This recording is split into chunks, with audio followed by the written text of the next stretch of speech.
Meus irmãos e irmãs, nós vamos dar continuidade aos nossos estudos e nós estamos na sequência da preparação dos nossos irmãos da sala que nós chamamos Nova Família.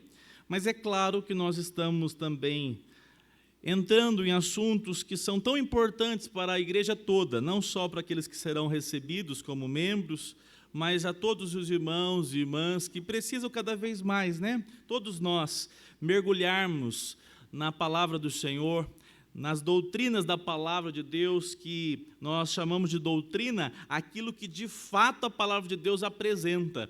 E é por isso que nós cremos que a palavra de Deus, as Escrituras Sagradas, norteia a vida da igreja, do povo do Senhor. E isso é importantíssimo. Então nós vamos hoje, inclusive, dar uma sequência ao nosso assunto da semana passada, Eu estou faltando aqui, ou vendo a falta, do Josivaldo. Possivelmente aconteceu alguma coisa. Ainda perguntei para ele na quarta-feira, você tem que ir no domingo, porque eu vou trazer alguns detalhes a mais da sua pergunta, Josivaldo. Nós estudamos semana passada, nós estamos no capítulo, o título é Pecado Original e as Suas Consequências. Eu, inclusive, gosto muito da explicação do nosso teólogo, famoso teólogo, Wayne Grudem. Ele diz assim, o pecado e a sua herança, o pecado e a herança que ele transmitiu sobre toda a raça humana. Então, hoje, meus irmãos, nós vamos dar sequência a esse estudo que nós começamos no último domingo. Hoje é uma sequência, eu quero entrar já no novo assunto, que vai ser a aliança, nós vamos falar bastante sobre ela, mas eu quero terminar alguns aspectos aqui desse pecado original, o pecado e a sua herança. Vamos ler aqui alguns versículos, eu convido você, abra sua Bíblia aí em Romanos, capítulo 5.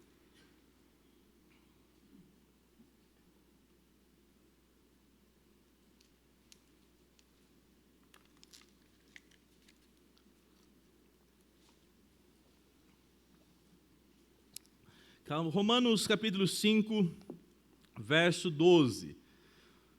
Vamos ler juntos? Romanos 5, 12. Portanto, assim como por um só homem entrou o pecado no mundo, e pelo pecado veio a morte, assim também a morte passou a toda a humanidade, porque todos... Dessa forma, irmãos, nós temos que sempre utilizar de uma regra importantíssima para estudar a palavra de Deus. Nós jamais devemos fazer uso de um versículo isolado para dizer, está vendo aqui, olha o que esse texto diz. Por quê? Quem sabe essa prática, um versículo fora do contexto vira um pretexto, exatamente. Nós temos que analisar a palavra de Deus de Gênesis a Apocalipse. A coerência é tão grande que você não precisa de curso de teologia para dizer, isso aí está incoerente. Por exemplo, a salvação do cristão é pelas obras ou pela graça? Aí você vai falar assim, mas olha aqui em Tiago, não é isso? Olha aqui em Tiago, as obras, Tiago está dizendo que sem ela, a vida do cristão, ela não é de fato uma pessoa salva se não tiver obras. E você vai perceber que essa relação, que parece uma contradição, nada mais é do que uma confirmação. Afinal de contas, o homem é salvo pela graça para praticar as boas obras, exatamente. E isso não pode ser invertido. Nós não somos salvos pelas obras, e aí nós vamos, então, praticar essas obras, porque nós conseguimos, e nós enxergamos, e nós entendemos que esse é o caminho. Se você fizer isso, você vai tirar a glória de quem? De Cristo. Você vai esvaziar qual lugar? A cruz. Muito bem. Exatamente. Se você observar, a palavra de Deus tem uma coerência maravilhosa, linda, perfeita.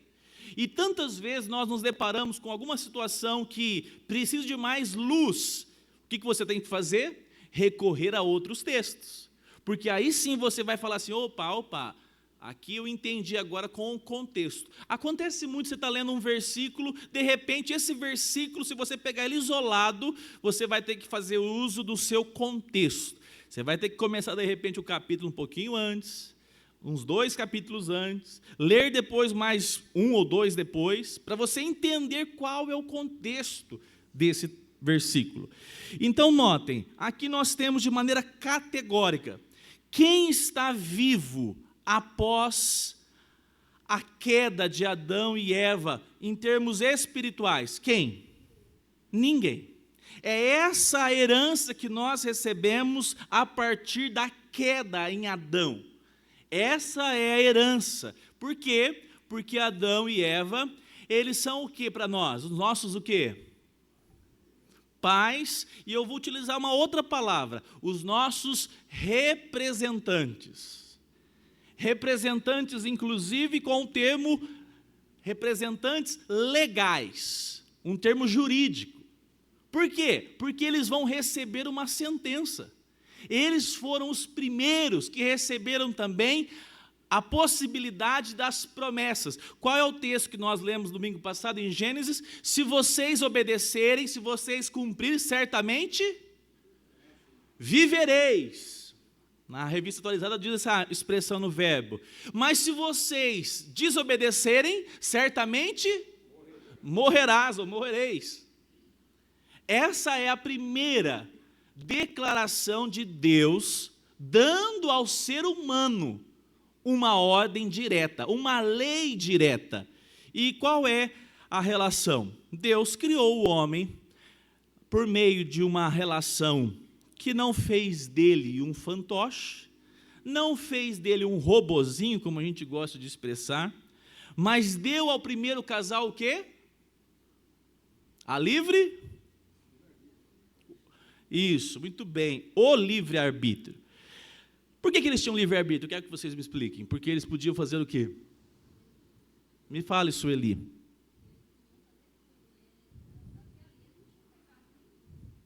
Eles podiam fazer tudo e até ali eles não tinham pecado nenhum. E eles podiam escolher o quê? E o mal. Eles podiam então fazer o quê? Não o quê? Pecar. Eu pergunto para vocês, quando Deus criou, o que o texto, eu não vou lá para a gente não gastar muito tempo agora nessa parte, quando Deus criou o ser humano, qual foi a sentença que Ele decretou sobre o ser humano e sobre tudo que Ele fez? Ele decretou que tudo que Ele fez era o quê? Deus fez o homem como? Bom. Agora eu pergunto, a natureza do homem, da mulher, era o que então? Boa, exatamente. Então eles podiam tomar decisões que eu e você hoje não podemos, já que eu chego lá.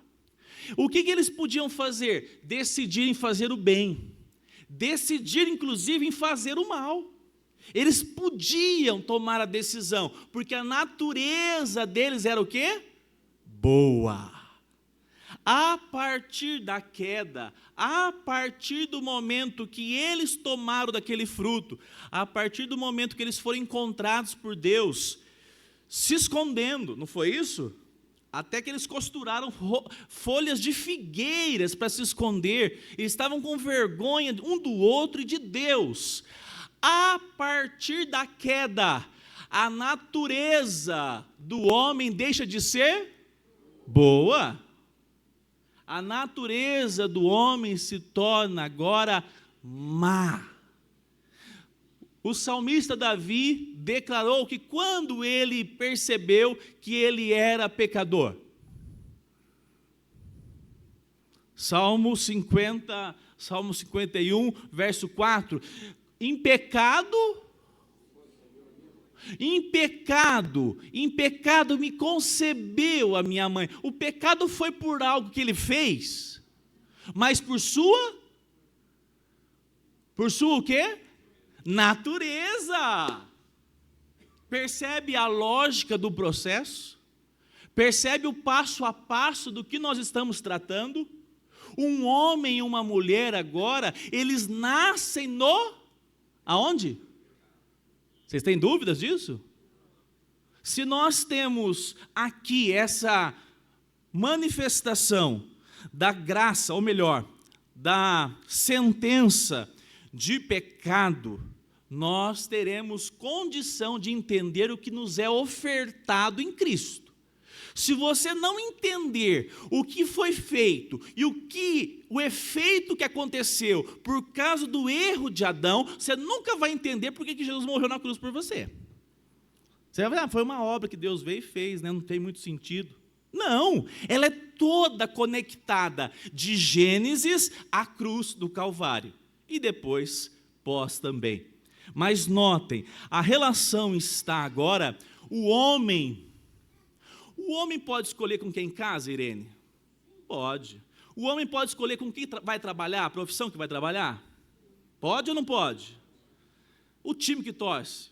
Tem umas pressões, em casa, por exemplo, lá, se for outra coisa, não for verde a camisa, Gildo, a Olivia está perdida. Não, mas vou educar desde cedo, discipulá-la.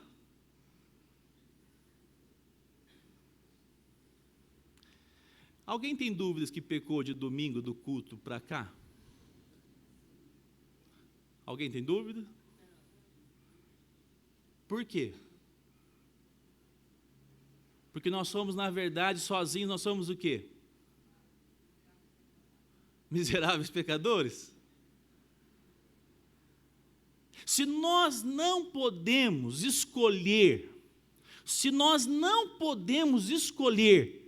deixar de pecar, entenda o que eu quero dizer.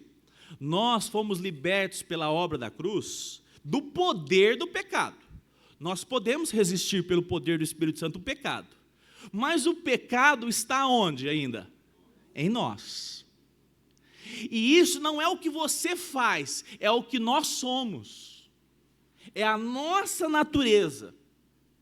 Então a pergunta, um homem, uma mulher, ele pode decidir sozinho não pecar? Não.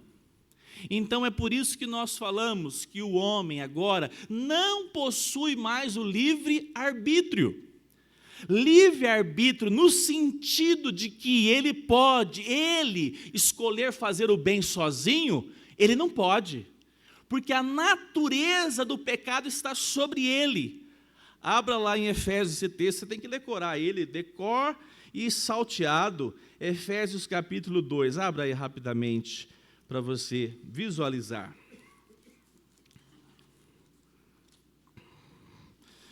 Vamos ver o verso primeiro? Vamos juntos? Ele lhes deu vida quando vocês, mortos, transgressões e pecados. Então a pergunta é, com a natureza, nós temos a natureza pecaminosa, qual é a condição que nós estamos diante de Deus? Sozinhos? Mortos. Exatamente isso. Então uma pessoa, desde pequenininha, desde o ventre, ela nasce, ela já tem a natureza pecaminosa. Ela não precisa fazer nada, ela já está herdando desde Adão. Porque a semente saiu em Adão, né? A primeira pessoa foi Adão. É impressionante, mas é isso mesmo. Depois dele é tudo descendência. E chegou a você. Mas por meio de Adão você herdou essa natureza que ela é chamada de natureza pecaminosa. E o que acontece então? Se nós estamos mortos, porque Adão, a palavra lá de Deus era, se você obedecer, certamente você viverá para sempre. Mas se você desobedecer, certamente você morrerá. E Adão transmite essa herança. Essa herança, prestem bem atenção, Adão foi punido com a morte. Adão morreu fisicamente? Adão morreu. Adão morreu espiritualmente naquele contexto da queda? Sim, ele até expulso do jardim.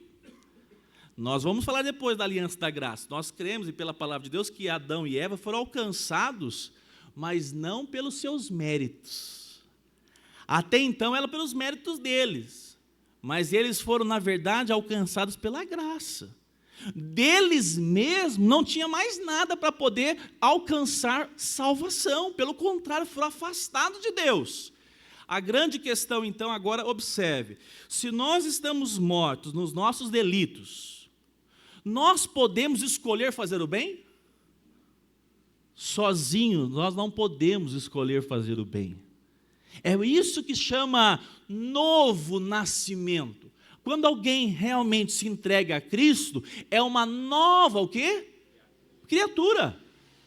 Ela nasce de novo. É por isso que a expressão nascer de novo é você ter agora dentro de você disposição, em primeiro ponto, se arrepender dos seus pecados. Falar, não, eu procurei de todas as maneiras satisfazer o meu coração. E eu estou frustrado, e eu estou convencido que nada nesta vida pode satisfazer o meu coração. Então, Senhor, perdão, arrependimento. Um coração que se arrepende, não se arrepende sozinho. Porque sozinho um morto faz escolha? Não, ele depende dessa manifestação poderosa da ressurreição. Opa! A ressurreição aconteceu na sua vida? Sim. Você era um morto espiritualmente, eu era um morto espiritualmente, e um dia, talvez você não lembre a data, um dia o seu coração começou a novamente, bater, em amor à palavra de Deus e às suas promessas. A relação então para nós agora, entendemos que você pode tomar uma decisão de fazer uma faculdade ou não. Meire, você pode escolher se você vende a sua casa e compra um apartamento? Claro, isso não é. Eu entendo quando alguns falam assim, ela tem livre-arbítrio para comprar ou vender. Tem ou não tem? Tem. O termo não muda a questão. Para mim o problema não é o termo. Nós só temos que entender que quando a pessoa fala assim, não, ele tem um livre-arbítrio dele, né? Se ele quer ou se ele não quer. Opa! Depende do que quer, do que está tratando. Está tratando a respeito do que vai comprar ou do que vai vender? É isso? Tem mesmo. Ele pode comprar e vender. Ele decide. Mas ele dizer assim, não, é o livre-arbítrio dele. Se ele quiser Deus, ele vai acordar para... É assim? Ele consegue sozinho? Nós estamos vendo pelo texto bíblico. O homem é morto espiritualmente, e morto não tem poder de escolha, muito menos sensibilidade à voz de Deus. Ele precisa de qual termo que nós conhecemos tanto sobre o Senhor Todo-Poderoso e Soberano? Da graça. Por isso que um dos nomes nossos é a Igreja Reformada, a igreja que crê na soberania e na poderosa graça de Deus sobre as nossas vidas. Toda a honra e toda a glória é da pessoa de Cristo Jesus. Nós respondemos ao chamado. Lembra daquele texto tão intrigante? Jesus tinha um amigo, o amigo morreu, já fedia, mau cheiro. E um dia ele na porta do sepulcro, se ele não define quem que ele estava chamando, o cemitério inteiro levantava. Se ele fala, mortos, vem para fora, via todo mundo. Mas ele mirou bem e falou, Lázaro, vem para fora. Um dia na sua história, Deus falou, Wanderson, reviva para mim, nasça de novo, de você fluirão rios de água viva. Ou seja, será sensível à minha voz e responderá ao meu chamado. Esse é o chamado daquele que estava morto e agora reviveu.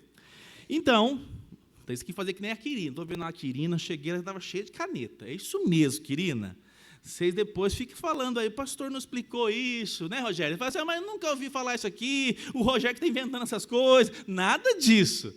A palavra de Deus apresenta para nós como nós herdamos o pecado em Adão e como nós, depois nós vamos trabalhar mais, recebemos essa graça por meio de Cristo. Romanos 5:19, olha lá o texto. Mais uma vez juntos, por favor, espera só um segundo. Acharam? Romanos 5:19, vamos juntos. Por quê? como pela desobediência de um só homem, muitos se tornaram pecadores, assim também, por meio da obediência de um só, muitos se tornarão justos. Se você entender que o nosso representante para recebermos o pecado foi quem?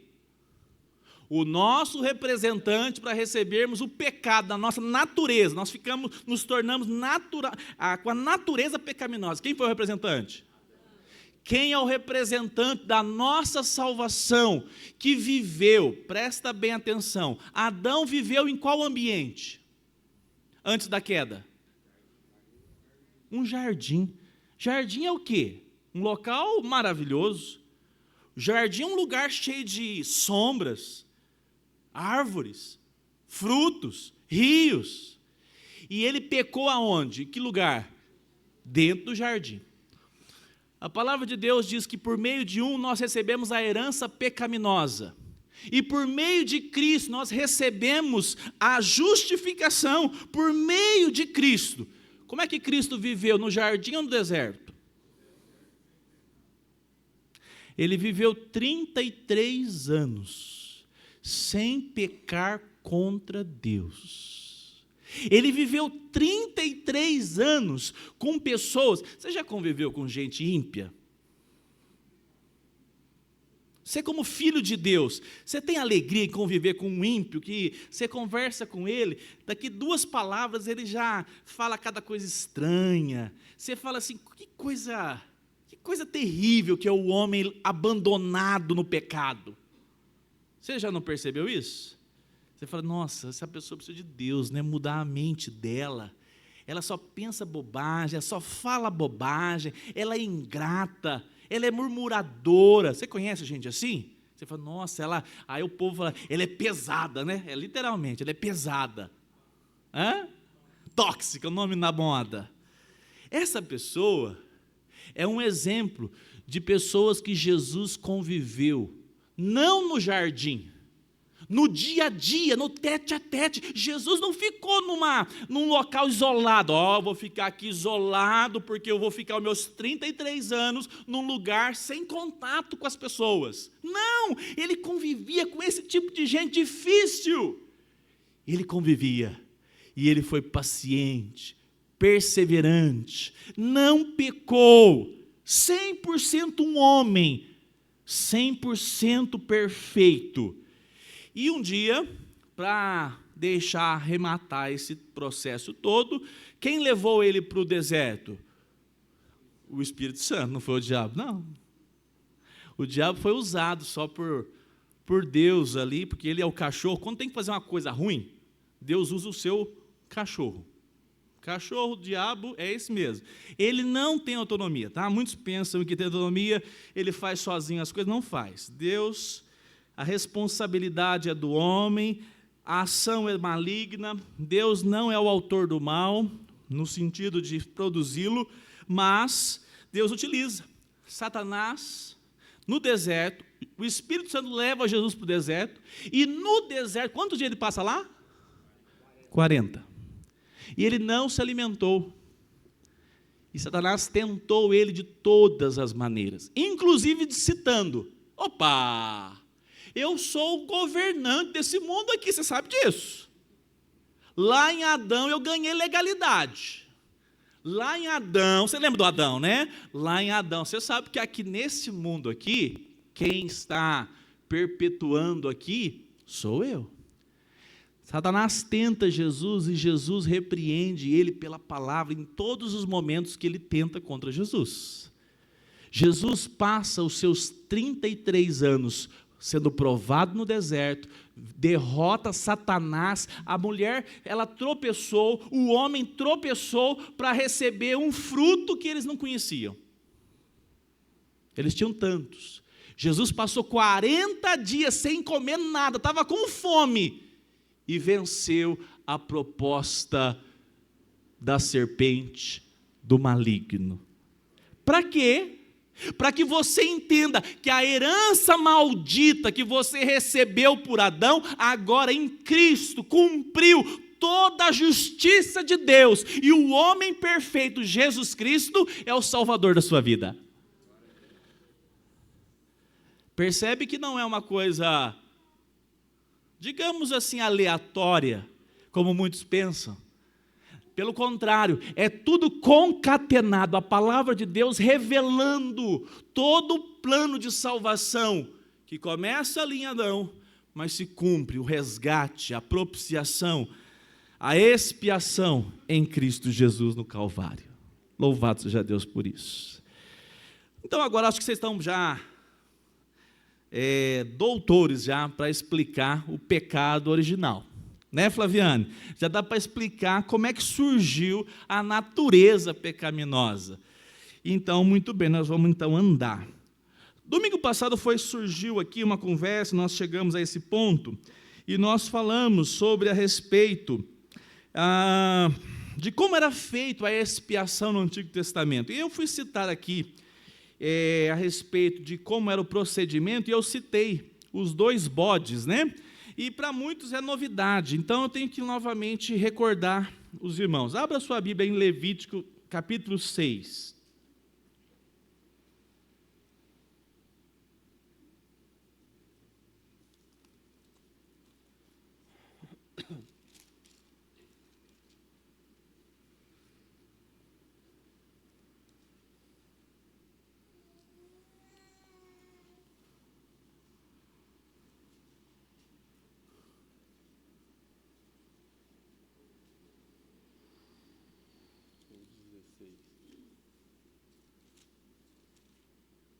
Eu falei 6, mas vocês podem aumentar 10 páginas, 10 capítulos, tá? É 16.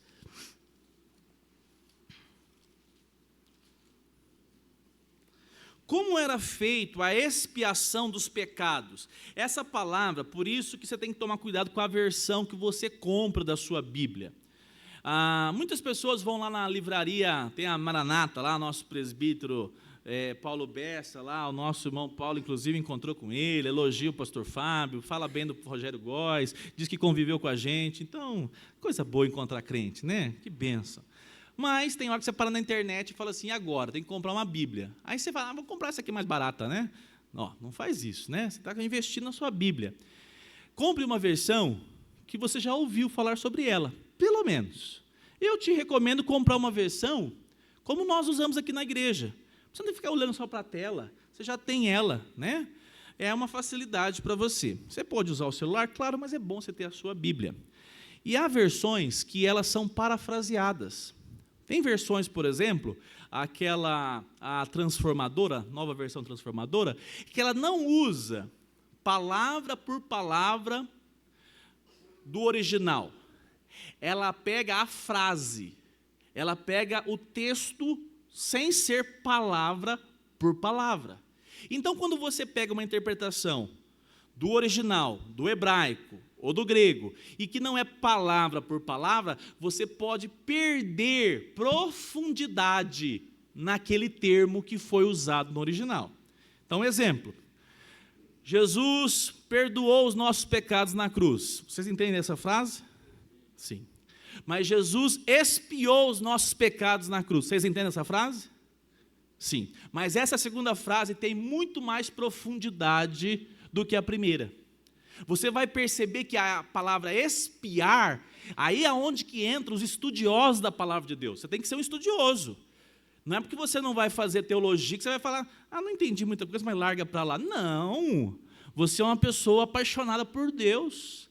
Você deseja amar a palavra. Qual é a definição dessa palavra expiação? Qual que é o sentido dela?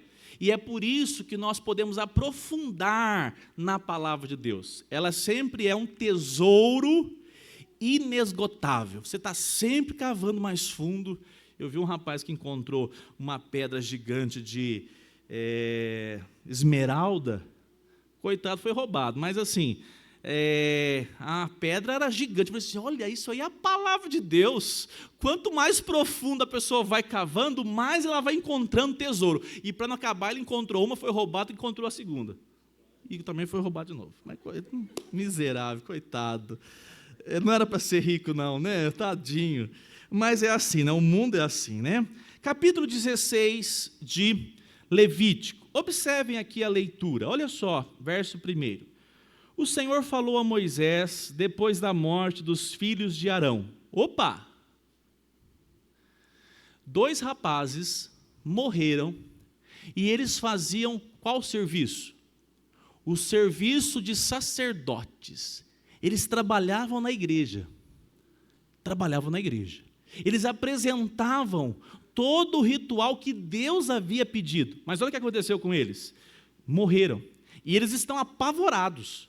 O que nós vamos fazer? Se estão morrendo aqui a turma que está servindo a Deus por meio da oferta de expiação, o texto diz: quando estes chegaram diante do Senhor e morreram, os 2 filhos de Arão, o Senhor disse a Moisés: diga ao seu irmão Arão que não entre no santuário a qualquer hora. Por que eles morreram? Porque entraram na hora que não devia. O que Deus está fazendo aqui? Deus está mostrando o quanto que o povo de Israel tem que entender que Deus é um Deus santo e o homem, seja Arão, seja Moisés, qualquer homem, a natureza é pecaminosa. E se ele não tiver consciente da santidade de Deus, vai morrer um atrás do outro, a não ser que cumpra o processo que Deus agora vai estabelecer, que faz expiação pelos pecados.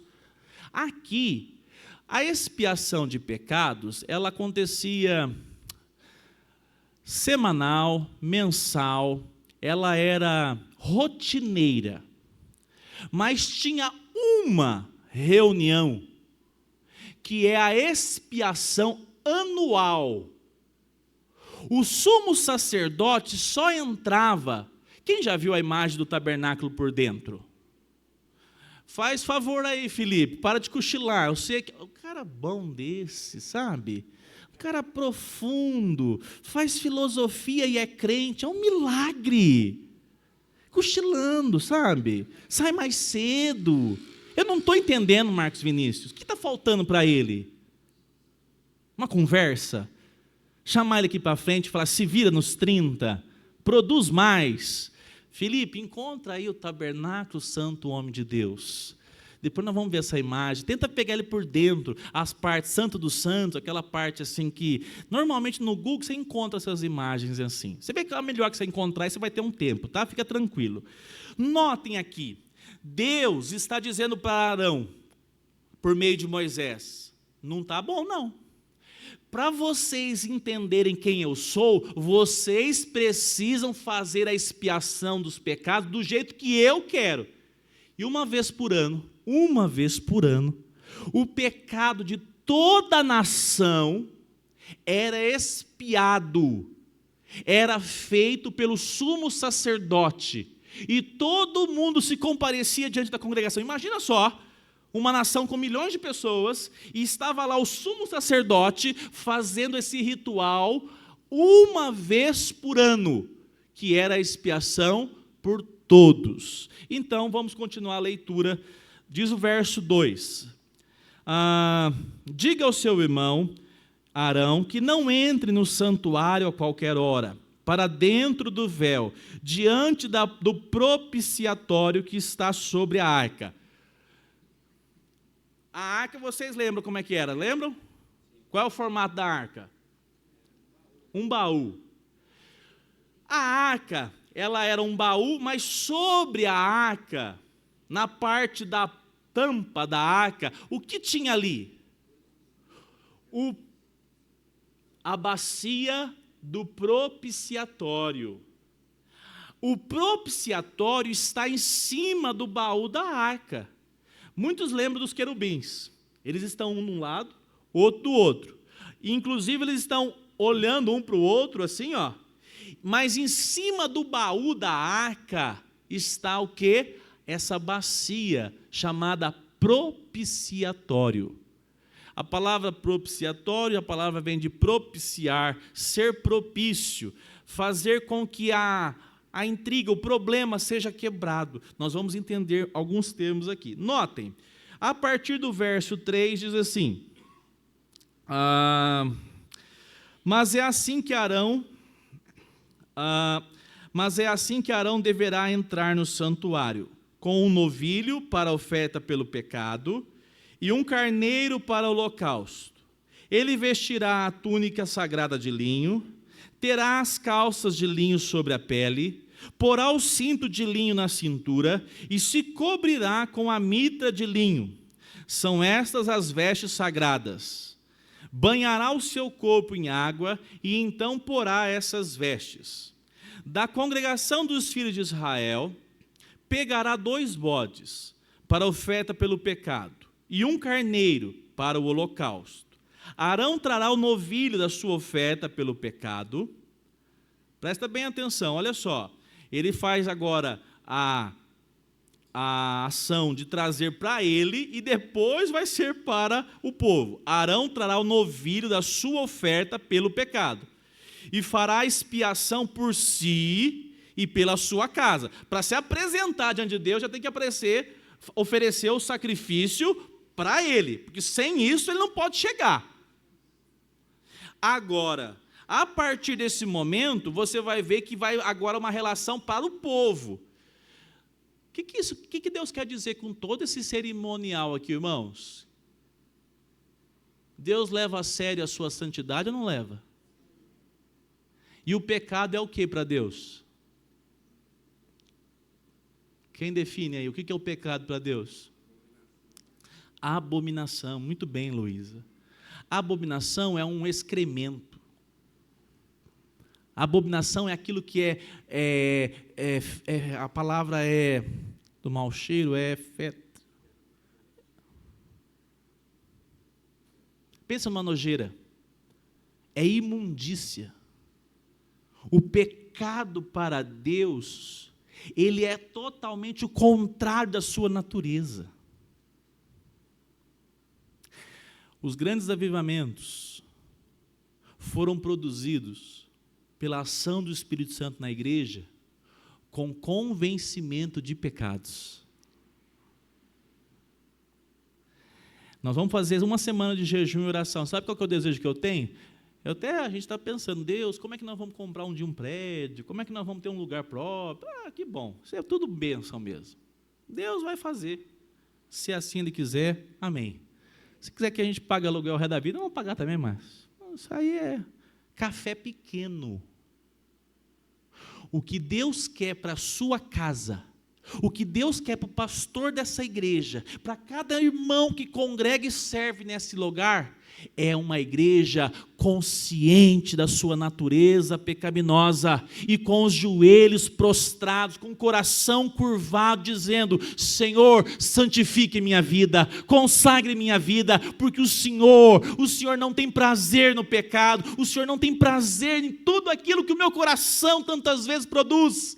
Santifica-me e consagra-me.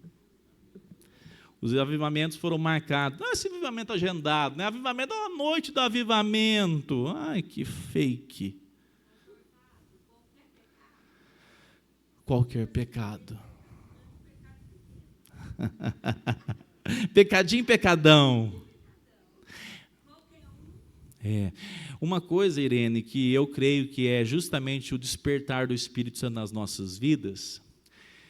Tem gente que já me procurou, vou falar isso abertamente, eu falei isso ontem para os irmãos presbíteros, e me procurou e falou assim: pastor, jovem, eu estou lutando contra a masturbação. E aí você recebe um crente desse na sua frente, sabe qual é a postura dele? Eu tenho que caçar papel, acaba com meus papéis, para enxugar o rosto desse crente. Você já pensou a coragem de um jovem? Não é um não que eu recebi já não, viu? É gente crente. Que ele está assim, sabe, Irene? Ele está tão incomodado com essa prática, que ele sabe que entristece ao Senhor, que leva ele a pecar contra o Senhor, que ele podia ficar caladinho. Ninguém está vendo, ninguém vai saber. Mas ele faz isso porque ele diz, é o meu desejo, eu estou desesperado em agradar a Deus, e o Espírito Santo de Deus, quanto mais eu leio a palavra, quanto mais eu oro, mais ele joga luz no meu pecado, e eu não quero essa vida para mim. Aí ele vem, e aí você consola com os lenços, e fala assim, o seu coração, quanto mais se apegar à palavra de Deus, mais você vai ter nojo do seu pecado. E pelo poder do Espírito Santo, é possível você vencer. É possível. Alguns casos eu falo assim, como que é que ele dado? Vamos falar assim só. Casa logo já resolve uma parte, uma boa parte, né? Talvez um casamento. E para aqueles que não têm? Eu digo, continue assim, sem baixar a guarda, confessando, colocando diante de Deus, pedindo graça, porque é justamente na dependência do Senhor que você vai vencer. Então, Irene, é muito pessoal, é muito do nível de intimidade com Deus que você, cada um de nós está vivendo. Porque eu conheço pessoas que fazem parte, eu não conheço, graças a Deus agora não, mas já conheci gente que está num grupo de WhatsApp imoral, com pornografia postada toda hora, e ele é crente. E ele vê aquilo ali normal. Qual que é a resposta que nós temos?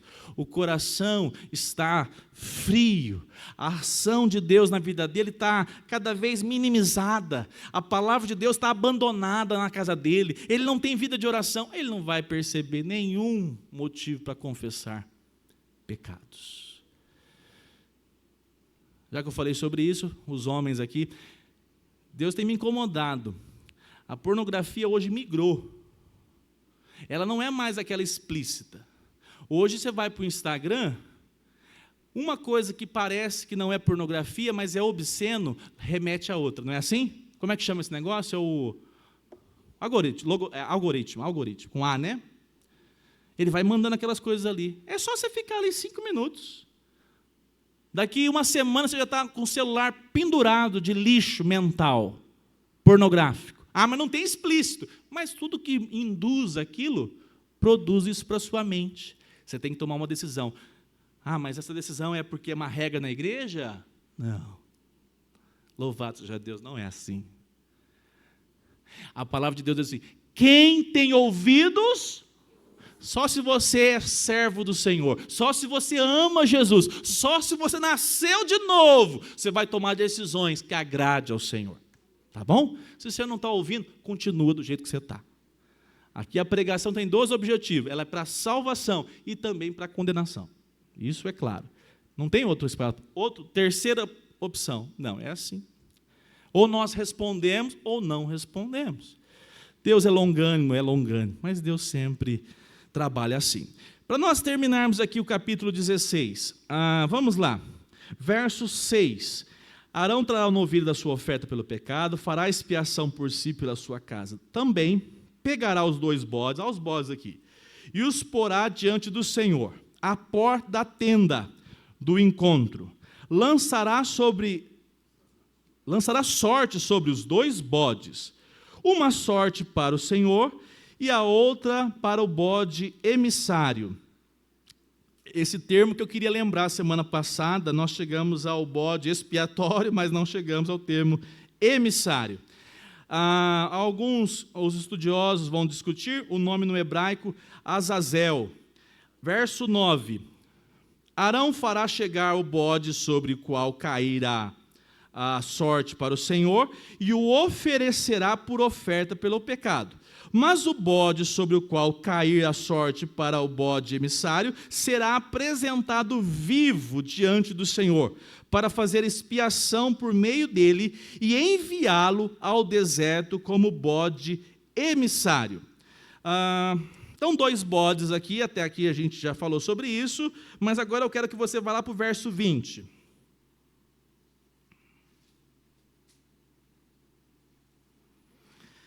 Depois de fazer a expiação pelo santuário, depois você pode ler na sua casa o capítulo 16, pela tenda do encontro e pelo altar, Arão fará chegar o bode vivo. Agora aqui eu quero que vocês observem. Porá as 2 mãos sobre a cabeça do bode vivo, e sobre ele confessará todas as iniquidades dos filhos de Israel, todas as suas transgressões e todos os seus pecados, e os porá sobre a cabeça do bode. Depois enviará o bode ao deserto, pela mão de um homem à disposição para isso. Assim aquele bode levará sobre si todas as iniquidades deles para a terra solitária, e o homem soltará o bode no deserto. Presta bem atenção aqui. Era normal, alguns ficaram assim com o olho assim, que nunca viram isso. Era normal no Antigo Testamento esse momento cerimonial de expiação. O que acontecia? O bode era trazido, era feito o que com ele? Morto. O outro, ele ia ser lançado, levado por alguém até certa altura e deixado ele para o deserto, a andar errante ali. Alguns vão afirmar despenhadeiro abaixo, outros vão dizer deserto afora, nós não temos uma certeza. Mas notem o momento aqui cerimonial. O sumo sacerdote pegava as mãos e colocava sobre... Por que isso? Esse é o processo da expiação que Deus trouxe para o povo de Israel. Deus disse assim: olha, Adão, eu não vou destruir com você. Se Deus tivesse matado Adão num foguete só, né, porque Deus, um foguete, Deus seria injusto com Adão? Vocês entenderam a pergunta? Se Deus tivesse exterminado Adão e Eva, Deus seria injusto? Não, tinha um trato, tinha um acordo. Se você obedecer, viverás. Se você desobedecer, morrerás. Então, estaria tudo quites. Mas se isso acontecesse, o que nós não conheceríamos sobre Deus? Sobre a sua graça. A partir do momento que Deus é favorável ao homem, nós conhecemos outra manifestação do caráter de Deus, a sua graça. É só assim, é só por meio do caos que nós podemos conhecer a graça desse Deus tão maravilhoso. O que ele fez? Ele já começa a expiação ali. Um animal derramou o quê? Sangue. Presta bem atenção, por que é derramamento de sangue? Porque o sangue representa a vida daquele animal. A vida daquele animal foi tirada, representando ali quem eram os injustos. O primeiro casal, não é isso? Adão e Eva. E o coitadinho do bichinho tinha alguma culpa nesse sentido aí? Mas ele foi utilizado como símbolo, como tipo daquele que recebeu a culpa sobre ele. Agora Deus estabelece todo um ritual para fazer a expiação dos pecados. E tem 2 bodes. Um dos bodes, então, é sacrificado ali. A mão sobre os bodes era justamente para que Israel visualizasse que quem deveria morrer? Eles. Mas Deus está substituindo a culpa deles para outro. Por isso o termo é uma relação vicária. Já ouviu esse termo? Ele é o nosso Salvador vicário, o nosso substituto. Era para você morrer, mas Cristo morre na cruz em seu lugar. Era para que o povo de Israel, naquele ano de 450 a.C., morresse todo mundo. Mas Deus estabeleceu o formato. Para não morrer mais nenhum filho de Arão, vocês vão fazer desse jeitinho, hein? Coloca a mão sobre a cabeça do bode. Ali era a manifestação de que não tem nada místico, não. É só para apontar, esse bode está sendo culpado, levando a culpa de toda a nação. Está transferindo para ele. Ele vai ser morto na cruz. Não, morto no cutelo ali, dentro do propiciatório. Tinha um ritual, ele pegava o dedo assim, ó, Por isso que nós somos presbiterianos. Sempre foi aspersão. E aspergia. Diz amém, pelo amor de Deus. Vocês nem parecem que é presbiteriano. Vocês parecem que tudo foi bateado no rio. Vocês parecem que foi tudo igual o Leonardo, bateado no rio. Não, misericórdia. Se alguém for, o pastor quer ser bateado no rio. Nós vamos lá, vamos no rio. Chegar lá, vou pegar um tanto de água e botar na sua cabeça. Sei lá, acabando de ser bobo. É brincadeira. O que importa não é o modo, mas assim a ação de Espírito Santo nas nossas vidas. Nascer de novo pode ser por aspersão, por imersão. Se não nasceu de novo, o ritual é vazio. Mas se nasceu, o modo é o que menos importa. O texto diz, então, que o outro é dispensado pelo deserto. E eu achei muitas coisas interessantes, mas eu quero ler uma para nós deixarmos aqui como principal. Olha só que interessante essa relação do bode emissário. Um autor, deixa eu ver se eu acho aqui. Os dois bodes, ele diz assim, os dois bodes, é o Antônio Neves de Mesquita, os dois bodes eram virtualmente um só. Mas um morria na mão do sacerdote.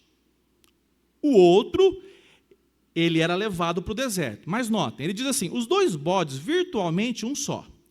Um expiava por meio do sangue o pecado do povo, e o outro levava os pecados perdoados.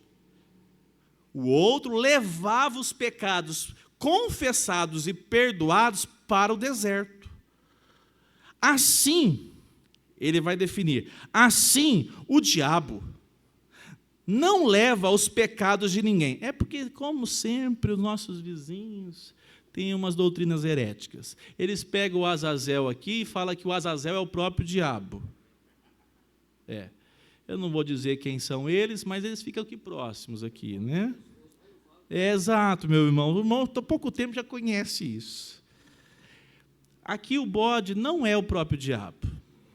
O bode é bode. Ele representa. Notem que ele fala algo interessante. Ele fala assim, eu vou ler novamente. São pecados que não mais podem fazer mal, pois já estão pagos. O bode, pois, não tinha outro papel senão ir ao encontro, olha só, ao encontro do autor do pecado, para lhe entregar a sua obra destruída. Eu achei muito interessante isso aqui.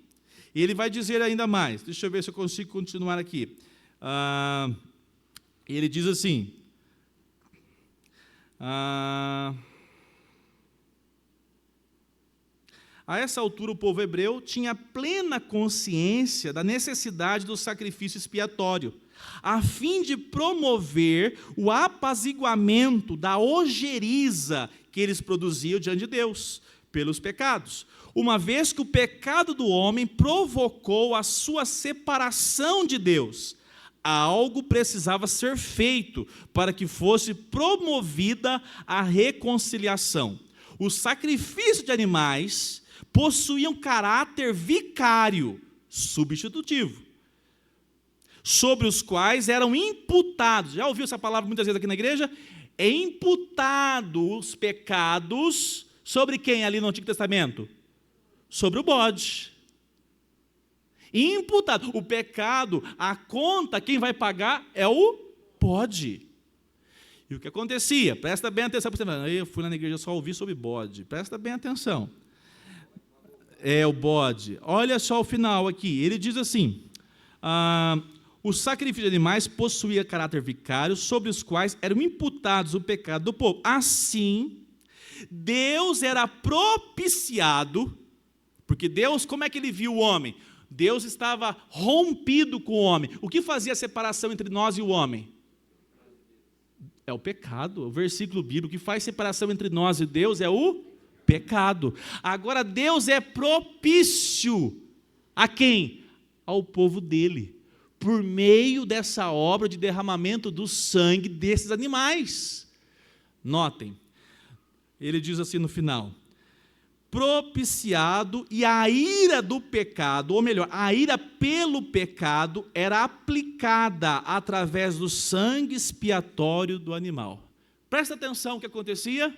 Deus é um Deus que a sua ira precisava ser aplacada, precisava ser Deus, o termo é propício a nós, mas tinha o pecado. Como ele faz isso? Por meio do substituto, através do animal. E aquele animal representava, então, aquele que estava recebendo, imputava sobre aquele animal os pecados de toda a nação de Israel. Nós temos aqui, de maneira bem devagarzinho, destacada, para não restar dúvidas, que o Antigo Testamento, o povo de Deus sempre teve que tratar o pecado de maneira séria. O pecado é a maior tragédia de toda a raça humana, mas sobre os filhos de Deus, Deus preparou uma maneira de solucionar. E agora, nós vamos ver algumas referências do que se cumpre, então, por meio desse apontamento que são os sacrifícios de animais. Dúvidas sobre os bodes aqui? Fala, Heloísa.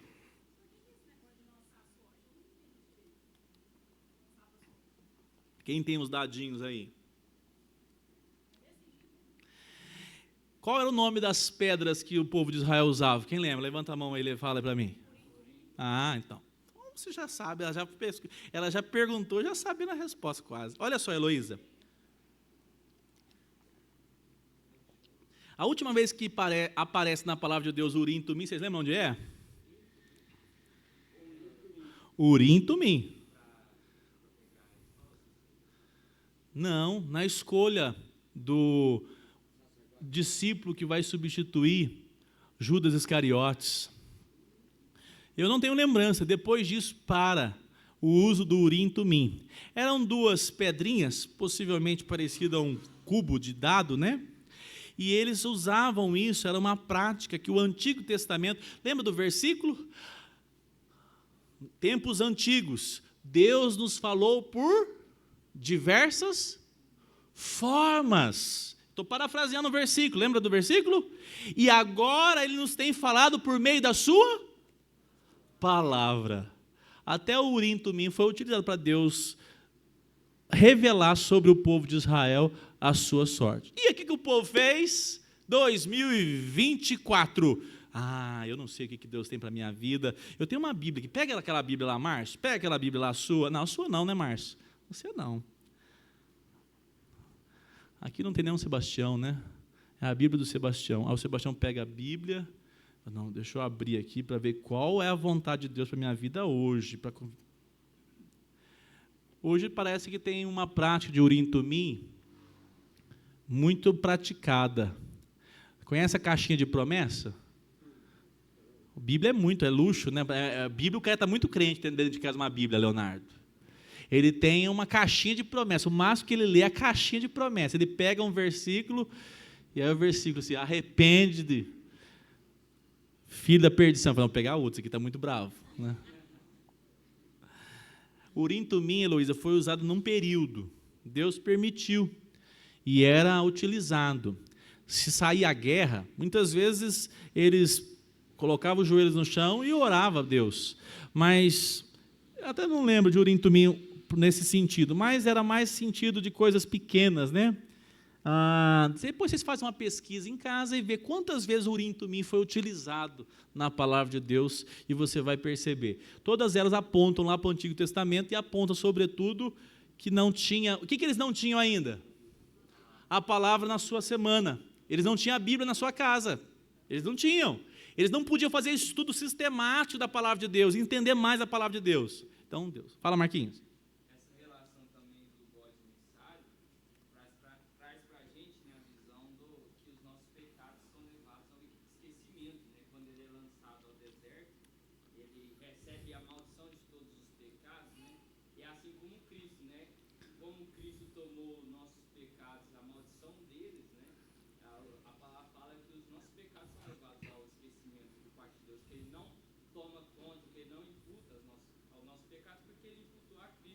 Perfeito. Ainda bem que você lembrou. Cristo não vai ficar no céu recebendo a Irene lá e falar assim: ei, Irene, foi difícil, porque tanta coisa você aprontou, Irene. Ei, Marquinhos, você também foi salvo, mas olha, você aprontou demais, hein? Cristo vai nos receber na sua glória. Os nossos pecados foram levados para longe. Os nossos pecados, como diz o texto do profeta também, foram lançados no mar do esquecimento. É expressões para nós entendermos que os nossos pecados, além da cruz, que Cristo morre por nós, Ele apaga as nossas transgressões. Eu não sei de você, mas eu fico feliz da vida. Eu falo aleluia, louvado seja o nome do Senhor Jesus. Porque se não fosse por isso, estaríamos todos nós envergonhados eternamente. Louvado seja Deus por isso. Fala, Paulo.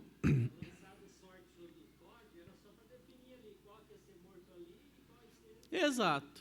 Coisa assim, simples, né? Exato. Hã? As duas coisas eram praticamente morte, né? Porque um morreria à míngua, o outro morreria à degola, né?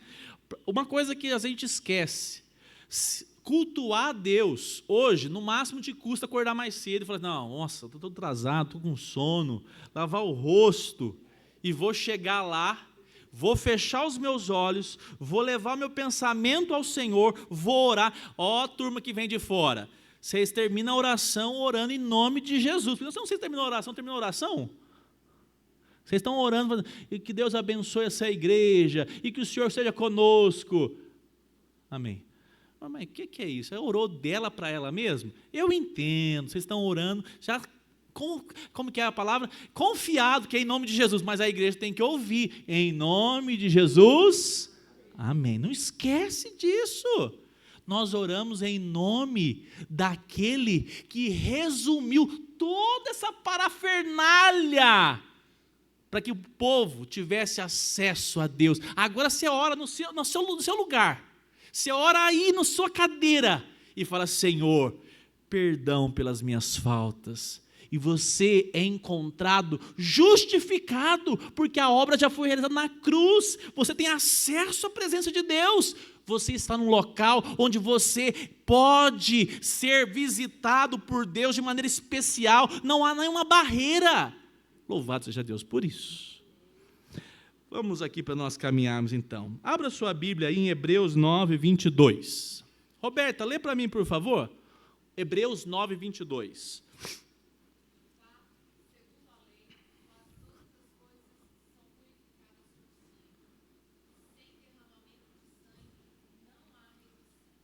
Sem derramamento de sangue, não há remissão.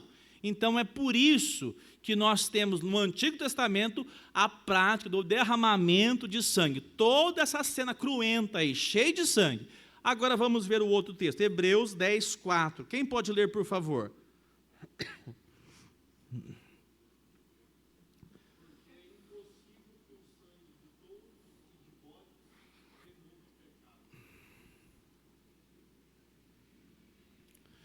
O 5 também.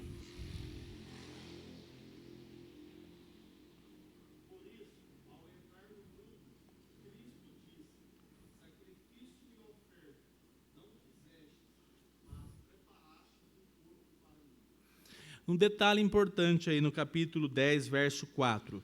Sacrifício de bodes, sacrifício de touros, eles tinham poder por si só de perdoar o pecado do povo? Isso aqui é muito importante. Presta bem atenção, eles eram símbolos, eles eram uma tipologia do que viria. Tanto é que Jesus vem e ele é chamado pelo profeta do quê? Profeta João. Eis o Cordeiro de Deus que faz o quê? Tira o pecado do mundo. Eu aprendi uma palavra muito interessante. Ele é o arquétipo. Ele é a completude de tudo que foi feito antes, para que o povo de Israel entendesse. Está vendo? Todo o sacrifício que nós levamos lá no altar, agora Cristo, o Messias, foi levantado e o seu sangue foi derramado numa cruz terrível, mas ele foi imolado para que nós encontrássemos nele a nossa justificação. Então não é o sangue dos animais. Os animais apontavam para aquele que viria. A revelação na palavra de Deus, ela é o quê? Progressiva. Quem tinha, naquele período, o texto de Levítico, não entenderia o que viria a acontecer. Nós já estamos desse lado. Nós entendemos o que aconteceu lá em Levítico e nós entendemos o que aconteceu na cruz do Calvário. Isso é importantíssimo. O sangue que nos justifica dos pecados é o sangue de Cristo Jesus. Olha lá o tabernáculo por dentro, Felipe. Você separou a imagem aí para nós? Olha lá, ó, a parte da esquerda, aqui da minha esquerda, deixa eu ver. Da esquerda de vocês também. Lá na frente, ó, está justamente a Arca da Aliança. Não sei se dá para aproximar, se vocês estão enxergando, eu estou enxergando. Tem 2 querubins, estão vendo? E entre os 2 querubins, havia a bacia, que é em cima da tampa. Ali era a bacia do propiciatório.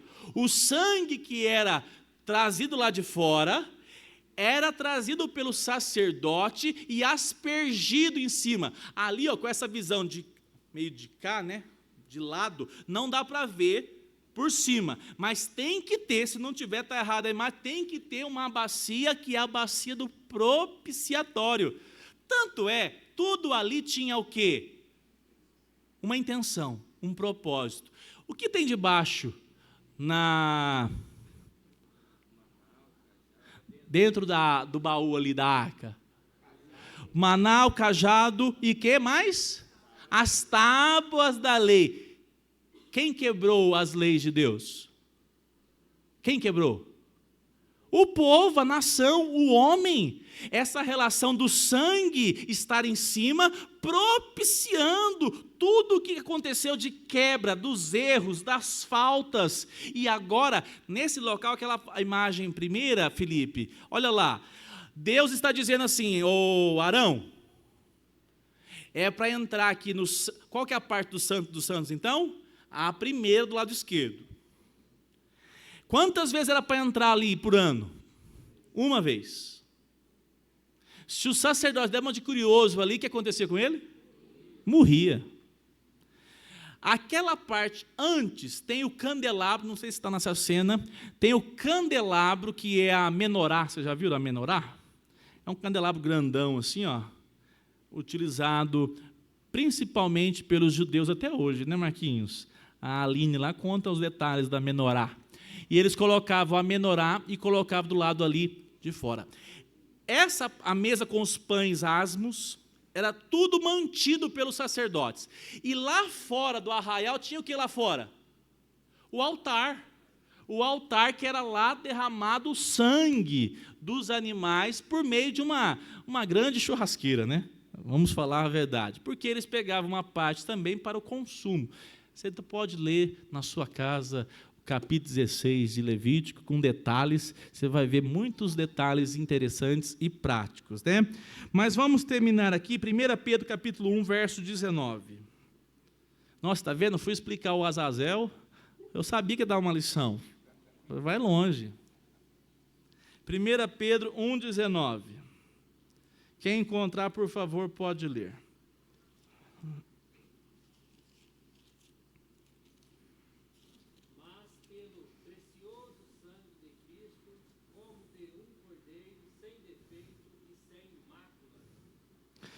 Mas pelo precioso sangue de Cristo, Cordeiro sem defeito e sem mácula. Para nós terminarmos, abra sua Bíblia aí em Efésios capítulo 5.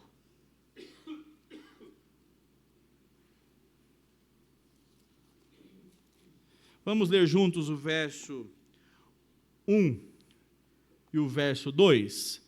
Então vamos lá, uma só voz. Portanto, sejam imitadores de Deus, como filhos amados, e vivam em amor, como também Cristo nos amou e se entregou por nós, como oferta e sacrifício de aroma agradável a Deus. A oferta de Cristo na cruz do Calvário é uma oferta de sacrifício, é uma oferta oferecida a Deus, é uma oferta que cumpre todos aqueles rituais do Antigo Testamento. Qual era o objetivo? de apontar que um dia viria aquele que é o enviado de Deus e derramaria seu sangue na cruz do Calvário para que nós tivéssemos então acesso eterno ao nosso Deus, fôssemos recolocados na nossa posição de filhos. Em Cristo nós fomos chamados de herdeiros, herdeiros de Deus.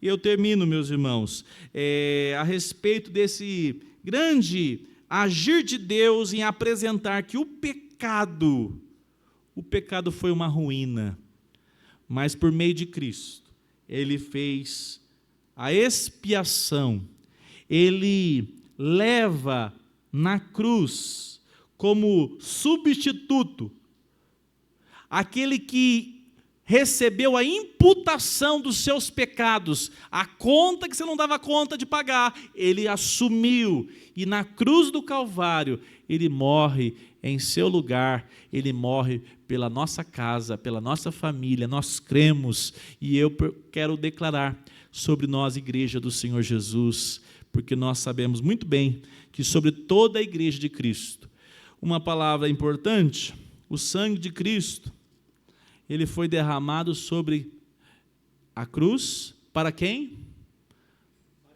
Para a igreja, para os seus eleitos. Muitas pessoas, a gente vai adentrar um pouquinho no capítulo que vem, muitas pessoas pensam, mas a pessoa, ela também foi alcançada pelo sacrifício de Cristo. Depende, se ela se render realmente a Cristo. Vocês não podem faltar hoje à noite. O evangelismo das pessoas aí fora qualquer, vem para Jesus, porque Jesus o quê? Menino atento. Vem para Jesus, porque Jesus te ama, querida. Amém. Mas eu tenho uma frase antes para você, querida, com todo o amor que agora eu tenho por você. Venha para Jesus, querida, mas antes, arrependa-se dos seus pecados. Coloque o seu coração diante do Senhor e diga, Senhor, sem a tua obra de expiação na cruz, eu jamais poderia ser aceito. E eu confesso que eu sou uma pecadora e necessito do teu favor. É assim que Cristo recebe pecadores, mediante a confissão. E mediante a confissão, todos aqueles que o Senhor mesmo chamou para Ele, o sacrifício de Cristo é satisfatório, é suficiente, mas não é para as pessoas acharem assim, não, mas está vendo, sobre alguns não teve jeito, né? Mesmo Jesus fazendo, não. Sobre todos aqueles que o Senhor chamou, o sacrifício se manifestará sobre eles. Quem não? Porque nunca foi para eles, nunca foi. Vamos orar, e domingo que vem você traga perguntas, se for perguntas como a Heloísa, é mais fácil ainda, viu, Heloísa? Já está adiantada já, a pergunta já dá uma ajuda aí para a gente responder. Fala, Heloísa. Pode perguntar. Sim.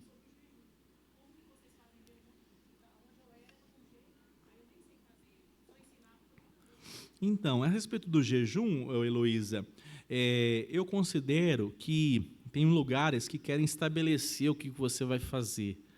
O jejum é uma prática muito pessoal. Há muita prática de jejum aí fora que se torna, inclusive, bastante assim, até farisaico. A pessoa vai conversar com a outra, vai tomar um café, aí fala, não quero não, que eu estou fazendo um jejum na minha igreja lá. Eu penso que não deveria ser assim. O jejum, a pessoa nem deveria contar que está fazendo o jejum. Ela deveria ficar ali, ela e Deus, sem nenhuma manifestação externa. Se possível, evitar mesmo. Só se a pessoa fala, não, você tem que comer esse pão de queijo. Aí você fala, não, obrigado. Você não vai mentir. Às vezes, não, de fato, né, talvez você tenha que falar. Mas, se possível, você nem vai falar. E outra coisa, Heloísa, nós temos que tomar muito cuidado em estabelecer regras. Porque uma coisa para você que está com saúde 100%, de repente um irmão que precisa do carboidrato, como é que nós vamos fazer?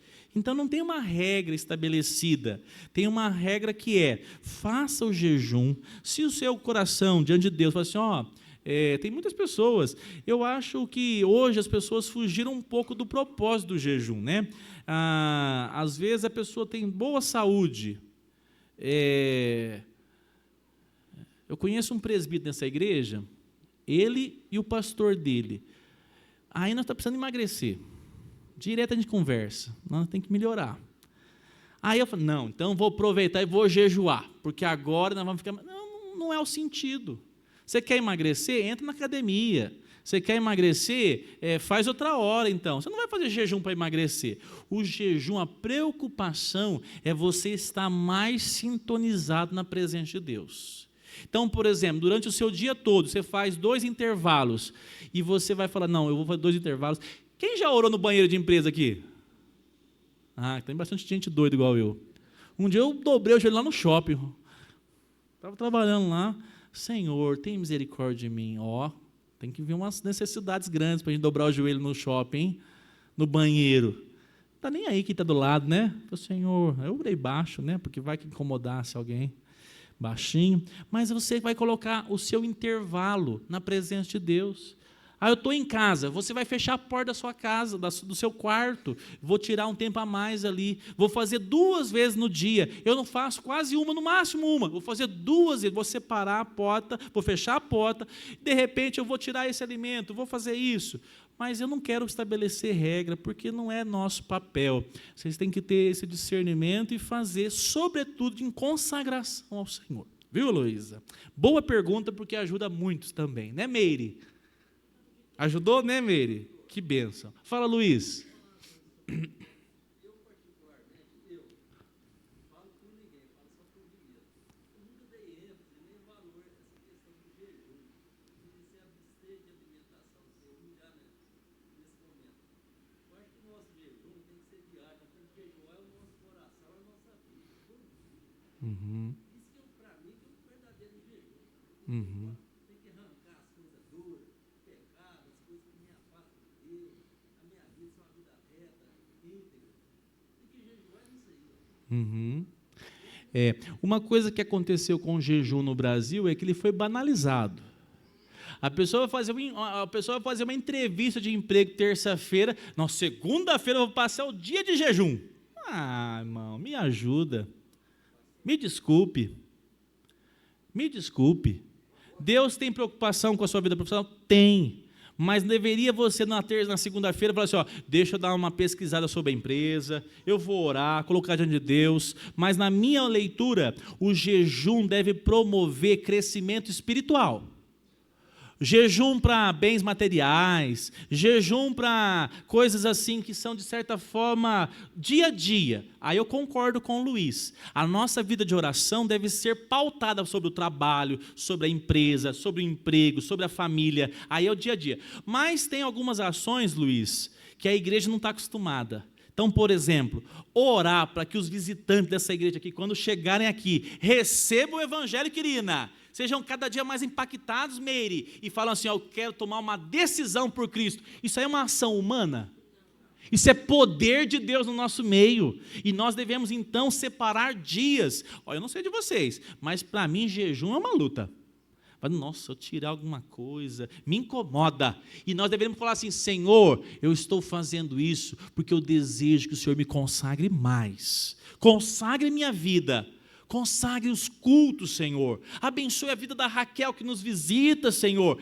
Nos envolvermos em ações espirituais que promovam o bem do povo de Deus. Você tira o holofote de você para colocar para o reino. É nesse sentido, porque o que tem de jejum banalizado, é ou não é? Essas igrejas, principalmente nas televisões aí, eles fazem jejum para tudo. E isso é muito triste, porque acaba banalizando. Fala, Marquinhos.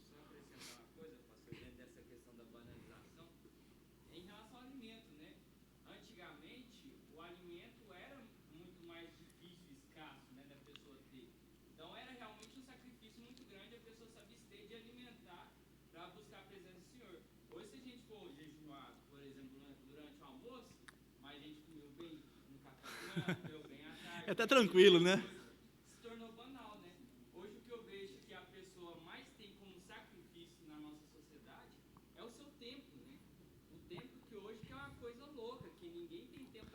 a gente deixa o último do tempo para Deus e olha lá, né? Então eu creio que o verdadeiro hoje em dia, o sacrifício é do nosso tempo se voltar para o Senhor. Né? Separando o tempo para o Senhor. Eu repito, a maioria de vocês, nós separamos poucos minutos durante o dia para ficar a sós com Deus. É ou não é? Você vai duplicar. Fala, não, eu vou tirar um tempo a mais. Eu preciso fazer isso. Eu não vou atender esse celular miserável que não para de chamar. Né? É tanta demanda que nós temos, demandas mais do que justas. Mas é muita demanda, não é? Ainda mais com o WhatsApp agora, né? Todo mundo nos acha. Ficou fácil. Mas também a gente tem que tomar um controle, né? Cuidado, para nós não sermos dominados, né? A minha esposa sempre fala, eu fico com toque. Se eu ver um negócio verde, eu já vou lá, tem que responder na hora. Então, é um desafio para ela parar e falar assim, não, vou tirar esse tempo, não vou acessar, vou ficar separado na presença do Senhor. E eu estimulo, eu incentivo os irmãos a fazer uma semana de jejum assim, consciente, de tempo na presença de Deus com qualidade, para que nós possamos crescer para a glória do Senhor e interceder para que o reino avance por meio dessa igreja. Amém? Vamos orar? Vamos ficar